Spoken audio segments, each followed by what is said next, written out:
Mais Atomy, t'as pas l'impression que tu vas me gêner un tout petit peu là? Tu vas te lancer dans le stream? Tu vas t'appeler chat de citron.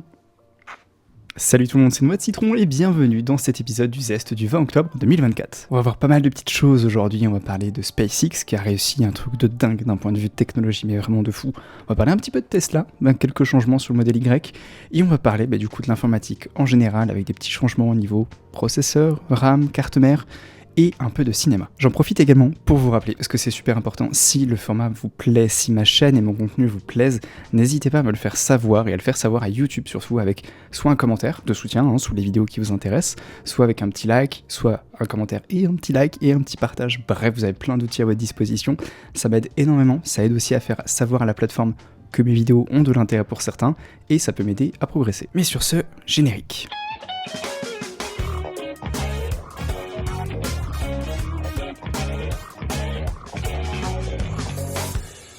Et commençons ce zest avec les Anneaux de pouvoir. Alors j'avais envie de vous en parler pour deux raisons. La première, c'est que j'ai découvert finalement assez tard cette série, qui est sortie il y a 2 ans je crois, quelque chose comme ça.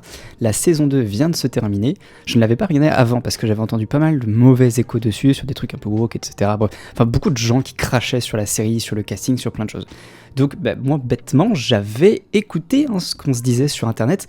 Et ah là là, mais quelle erreur, parce que j'ai regardé cette série et elle est géniale. Quand je dis géniale, c'est que je l'ai vraiment appréciée de par son scénario, les effets visuels, les personnages, les caractères des personnages. Enfin, c'est vraiment une série que j'ai adorée.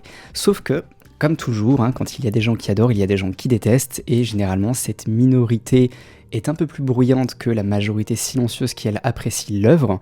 Ce qu'il faut savoir, c'est que Le Seigneur des Anneaux était un peu dans la tourmente, donc je vous ai retrouvé un article avec une déclaration justement qui explique un petit peu que non, la série n'est pas annulée. Et oui, parce que jusqu'il y a peu, il y avait encore ce doute puisque la saison 3 n'est pas encore officiellement commandée, et la problématique aujourd'hui, c'est qu'une plateforme peut annuler une série, on va dire un peu d'un claquement de doigts, même si elle marche bien, et bien si elle ne marche pas autant qu'ils l'auraient espéré, ils peuvent l'annuler. Parce que c'est une série qui coûte extrêmement cher.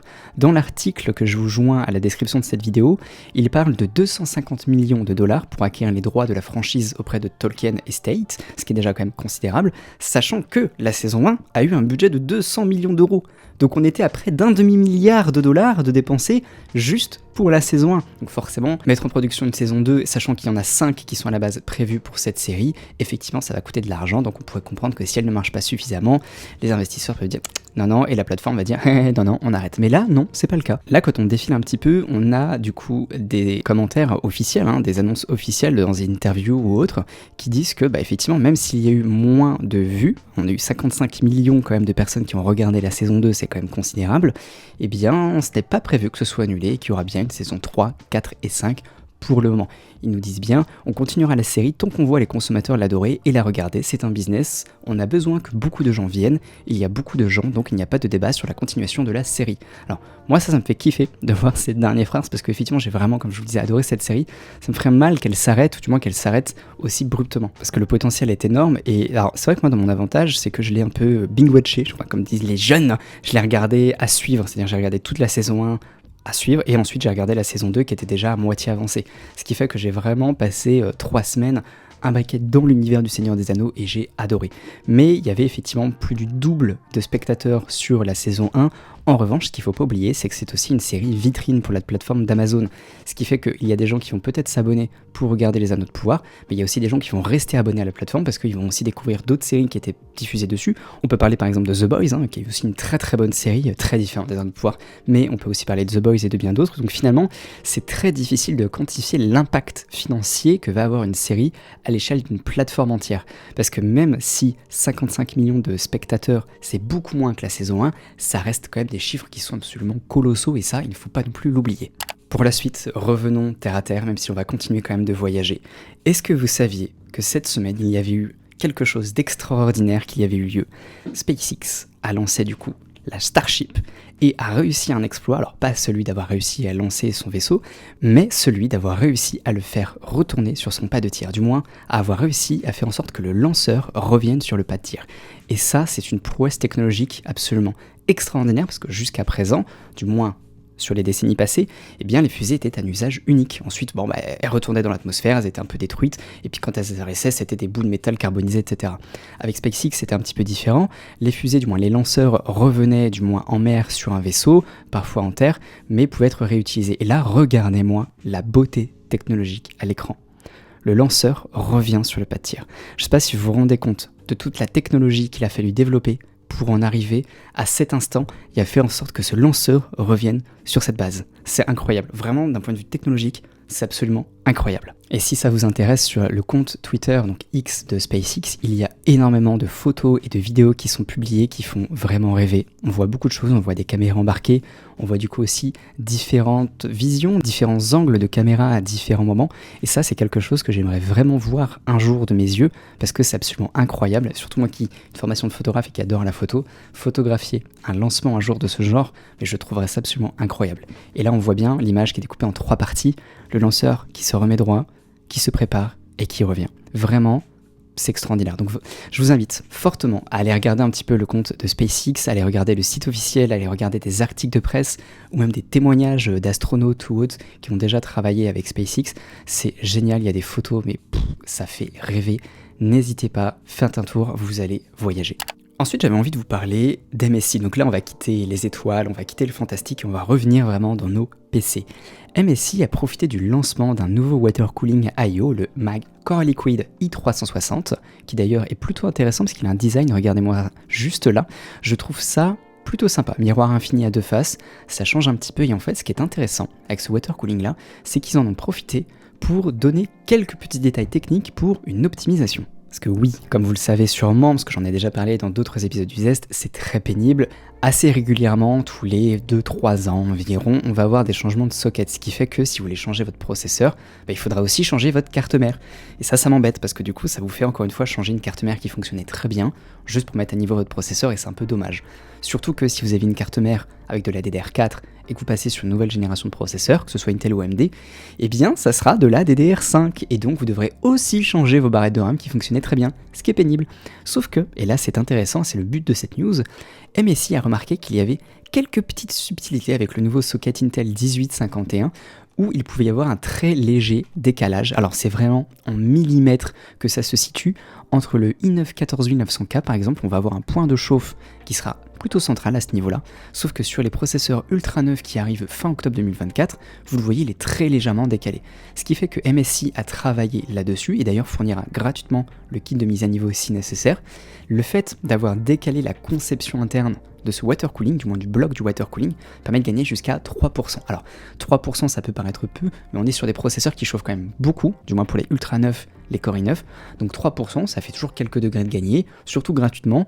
Je trouve pas ça ridicule et c'est plutôt sympa, et même je trouve ça hyper intéressant de voir jusqu'où MSI peut aller, et ne serait-ce que dans la communication, pour gagner quelques pourcentages de performance en plus. Et hasard des news de la semaine, je reparle encore d'MSI qui s'est permis de tacler quelques concurrents à propos du Wi-Fi 7. Alors le problème du Wi-Fi 7, parce qu'il succède au Wi-Fi 6 et au Wi-Fi 6E, c'est que cette norme est un peu souple, on va dire. C'est-à-dire qu'elle permet plein de choses, mais elle permet aussi surtout l'exploitation de la bande de fréquence de 320 MHz. Le problème c'est qu'elle ne l'impose pas, ce qui fait que vous pouvez très bien avoir des cartes mères ou des cartes réseau avec du Wi-Fi 7, mais qui ne supportent pas le 320 MHz. Le problème c'est que cette bande de fréquence est aussi nécessaire pour avoir le gain de vitesse, ou au moins un des gains de vitesse nécessaires, justement, et c'est ce qui apporte le Wi-Fi 7 en règle générale. C'est un peu dommage, et je vous ai retrouvé ce petit visuel en meilleure qualité sur lequel je vais zoomer, où on a MSI qui se permet de tacler un peu d'autres constructeurs, sans vraiment les citer parce qu'il y a des petites astérix, mais on reconnaît quand même un petit peu. La marque TUF qui est juste là, T astérix astérix, on a du coup Rogue Strix aussi, un petit peu en bas, bref. Et c'est là où je vous inviterai à faire attention si vous souhaitez acheter une carte mère, une carte réseau, quelque chose qui est compatible au Wi-Fi 7. Je vous dis pas que vous êtes obligé de prendre quelque chose où il faudra bien que ce soit mentionné 320 MHz, mais si vous avez le choix ou à prix équivalent entre une carte Wi-Fi 7 avec 160 MHz ou 320 MHz, essayez quand même vraiment de privilégier une carte réseau avec du 320 MHz. Généralement, c'est expliqué, on le voit ici par exemple sur le Wi-Fi Bluetooth, Wi-Fi 7 avec le support de la bande de fréquence 320 MHz, et en plus de ça, on a du Bluetooth 5.4 sur celle-ci, mais si ce n'est pas écrit, attention, ça ne veut pas dire que ce n'est pas non plus compatible, puisque à la base, cette bande de fréquence est dans le Wi-Fi 7, mais si ce n'est pas écrit, que vous ne trouvez aucune mention nulle part sur aucune fiche produit constructeur ou aucun test matériel. Voilà, encore une fois, privilégiez plutôt un produit où c'est spécifié 320 MHz. Quittons maintenant nos setups pour se rendre au Mondial de Paris 2024. Est-ce que vous connaissez la Tesla modèle Y? Alors vous l'avez très certainement vu sur les routes puisque c'est quand même le véhicule qui a été le plus vendu, je ne sais plus si c'était cette année ou l'année dernière, c'était l'année dernière, en 2023. Tesla modèle Y, la voiture la plus vendue du monde en 2023, c'est un succès mérité. J'ai déjà eu la chance de pouvoir en conduire quelques fois, c'est-à-dire que moi j'avais un modèle 3 que j'ai eu pendant 1 an, et ça m'est arrivé à 2 reprises de devoir la déposer à la concession Tesla pour une maintenance, réparation, etc. Ce qui fait qu'en attendant j'avais une voiture de prêt qui est un modèle Y, et en plus de ça, attention, modèle Y performance, sauf que le gars m'avait pas prévenu, donc autant vous dire que ma première accélération sur la bande d'insertion du périph' à Nantes, ça a été quelque chose. Vraiment, le modèle Y est cool, j'aime pas sa tête, j'aime pas son apparence, je préfère le look extérieur d'un modèle 3, mais le modèle Y est hyper confortable quand on est à l'intérieur. Mais la petite particularité, c'est pas juste de vous parler du modèle Y, c'est de vous dire qu'un modèle 7 places arrive au catalogue, même si il existait déjà plutôt aux États-Unis. En France c'est un peu différent, et pour en bénéficier, eh bien, quand vous êtes sur le site officiel de Tesla, vous pouvez passer du modèle propulsion, modèle grande autonomie propulsion, modèle grande autonomie transmission intégrale ou performance transmission intégrale. Et là, quand on passe sur le modèle grande autonomie transmission intégrale et qu'on descend un petit peu la page, eh bien on va avoir la configuration de siège qui peut passer de 5 à 7. Donc c'est une option à 2500 €, mais qui du coup change complètement l'habitacle intérieur et du coup apporte un sacré gain de place. Et je vous rassure, même si on passe de 5 à 7 places, le coffre reste quand même très confortable, très grand, sachant que si vous ne connaissez pas les Tesla, il y a ce qu'on appelle le frunk, c'est le coffre avant, qui fait à peu près 100 litres, 110, il le précise là, le coffre avant fait 117 litres, c'est hyper agréable. C'est-à-dire que moi dans mon coffre avant par exemple, je mettais tout ce qui était matériel un peu entretien, nettoyage, les chiffons, les produits, des petits trucs, etc. Ça permet de mettre quand même pas mal de choses, de mettre ses courses, bref, 117 litres, c'est pas colossal, vous n'allez pas partir en vacances uniquement avec votre frunk de 117 litres, mais c'est pas mal du tout. Donc voilà, si vous avez une famille nombreuse ou une famille nombreuse qui arrive et que vous aimez bien Tesla, eh bien la modèle Y pourra vous accompagner un petit peu plus longtemps avec les marmots pour les emmener au sport le dimanche matin. Ensuite, la raison pour laquelle on vous dit de ne pas cliquer, alors j'exagère un petit peu bien entendu, c'est certainement pas ce qui s'est passé, mais je rigole en disant la raison pour laquelle ne pas cliquer sur les mails qui disent « Vous avez gagné un nouveau smartphone gratuit, cliquez là pour le récupérer ». Il y a eu une fuite de données énorme chez Game Freak. Quand je dis une fuite de données énorme, c'est l'équivalent de 1 téraoctet de données qui a fuité, qui s'est retrouvé dans la nature. C'est pour ça d'ailleurs que cette fuite de données porte le nom de TerraLeak, porte plutôt bien son nom d'ailleurs, mais le problème de cette fuite de données, c'est qu'elle touche énormément de choses. Donc je vais pas revenir sur tout ce qui a été touché, je vous inviterai à regarder un petit peu sur internet, sur différents articles, tout ce qui peut avoir été impacté, mais on a beaucoup de choses à propos par exemple de Pokémon, on a des informations personnelles et professionnelles sur les employés, sur des projets, sur par exemple, je sais pas si vous vous souvenez du film Détective Pikachu, moi franchement j'avais adoré ce film, mais le 2, je l'attends encore, donc apparemment il n'y a pas trop de nouvelles non plus dans ce film là. Il y a aussi des infos sur des jeux vidéo Pokémon à venir, on voit par exemple ici Pokémon Z-A ou ZA, je sais pas trop comment ça se prononce, avec des fuites où apparemment il aurait dû sortir en 2024, mais finalement plutôt attendu pour 2025. Il y a également un certain Pokémon Gaïa qui est mentionné, qui serait divisé en 2 versions, la K et la N. Alors, est-ce que c'est un nom de code ou est-ce que c'est une lettre pour quelque chose, je ne sais pas, qui intégrerait du coup la 10e génération de Pokémon. Mais voilà, il y a pas mal de choses qui ont leak, je peux pas revenir sur tout ce qui a fuité parce que c'est vraiment colossal, et bon, le truc c'est pas forcément hyper intéressant non plus, mais n'hésitez pas à creuser ce sujet si ça vous intéresse. Et ensuite on va parler un peu d'NVIDIA. Vous n'êtes pas sans savoir que ça fait déjà un petit moment que la génération 4000 est sortie, que la 5000, on l'attend un petit peu, parce que c'est vrai qu'habituellement c'était plutôt tous les 2 ans qu'on avait de nouveaux GPU, là ça fait 3 ans, il n'y en a toujours pas de nouveaux, mais pas de panique, ça devrait arriver approximativement pour début 2025, du moins c'est ce que toutes les rumeurs sérieuses disent, c'est ce que je répète aussi sur mon Discord, quand j'entends surtout, alors c'était plutôt avant l'été, des gens qui disaient ouais de toute façon cet été, en septembre, il y a les nouveaux GPU qui arrivent, donc je montrais mon PC à ce moment-là, à chaque fois je dis non les gars, vous ne savez pas, c'est une théorie, vous en savez rien du tout, n'attendez pas d'avoir une rumeur pour savoir si vous allez acheter ou non un PC. Il faut toujours attendre les infos officielles. Et là justement, ce qui se dessinait, c'était l'annonce de Nvidia de tenir une conférence au CES en 2025, et apparemment, donc encore une fois c'est apparemment, la news tombe du 16 octobre 2024, les RTX 5090, 5080 pourraient être présentés / proposés en janvier 2025, les 70-70 Ti en février 2025 et les 60-60 Ti en mars 2025. Attention toutefois, présenter ne veut pas dire commercialiser. Ils peuvent très bien présenter, je dis une bêtise, début janvier, mi-janvier, des 5090 et dire elles arriveront dans un mois, ou alors elles arriveront au printemps, elles arriveront plus tard. On ne sait pas, donc tant qu'il n'y a pas une annonce officielle, attendez. Je dis ça parce qu'en ce moment sur mon Discord, je le vois, puis même sur internet, sur des forums, il y a des gens qui veulent se monter un PC gaming maintenant, qui veulent le garder pendant 5, 7, 8 ans, ce qui est tout à fait honorable d'ailleurs, mais le truc c'est que c'est presque dommage en octobre, novembre ou décembre d'acheter une 4070, 4080, 4080 Super, alors que dans peu de temps, il y a une annonce officielle d'NVIDIA qui participe à un salon, tous les voyants sont en vert pour des présentations des nouveaux GPU, donc vraiment si vous n'avez pas un ordinateur qui est en panne avec un besoin impératif de le changer ou de le réparer, attendez un peu au moins l'annonce pour voir si quelque chose va être présenté, va arriver, mais surtout aussi à quel prix. Parce qu'avoir une nouvelle génération c'est bien, mais si elle est 10 à 15% plus chère que la précédente, vous serez d'accord avec moi pour dire que ça fait mal. Mais du coup, même si la génération actuelle vous suffit, forcément si une nouvelle génération arrive, l'ancienne se retrouvera également moins chère. Et le marché de l'occasion va se retrouver également saturé de GPU, pas forcément vieux, de gens qui n'y connaissent rien à l'actu, donc qui auront pu acheter une 4070, une 4080 cet été. Donc vous pourrez trouver des GPU sous garantie, avec seulement quelques semaines ou mois d'utilisation, pour la moitié de leur prix neuf. Et ça, c'est hyper rentable.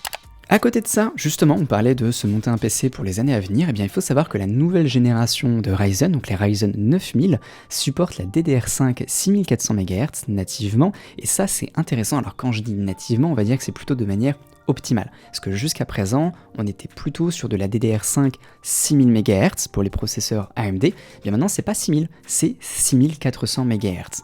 C'est intéressant parce que du coup on peut quand même gagner encore un petit peu en performance, et ce qui est recommandé c'est plutôt d'ailleurs des barrettes de 16 Go. Par exemple, 2 barrettes de 16 Go. Donc je vous ai mis d'ailleurs dans la description de cet article cette référence-là de barrettes de RAM. Alors oui, chacun peut avoir ses préférences, des expériences différentes, etc. En tout cas, celles-ci de G-Skill sont excellentes. Si vous avez une configuration extrêmement récente d'AMD et que là vous voulez vous monter un nouveau PC, un nouveau setup sous la plateforme AM5, je vous invite vraiment à prendre cette barrette de RAM là, qui est absolument excellente. Bon, et bien j'espère que cet épisode du Zest vous a plu, qu'il a été très compliqué en plus à tourner d'ailleurs, puisque, alors oui, il y a déjà le chat qui vient m'embêter sans arrêt, surtout j'ai les voisins qui font des travaux en permanence dans mon immeuble, ça s'entend à fond parce que l'immeuble a 60 ans, ça résonne de malade, donc impossible de réaliser des captures audio dans ces conditions. J'ai une pharyngite, donc j'ai la voix qui...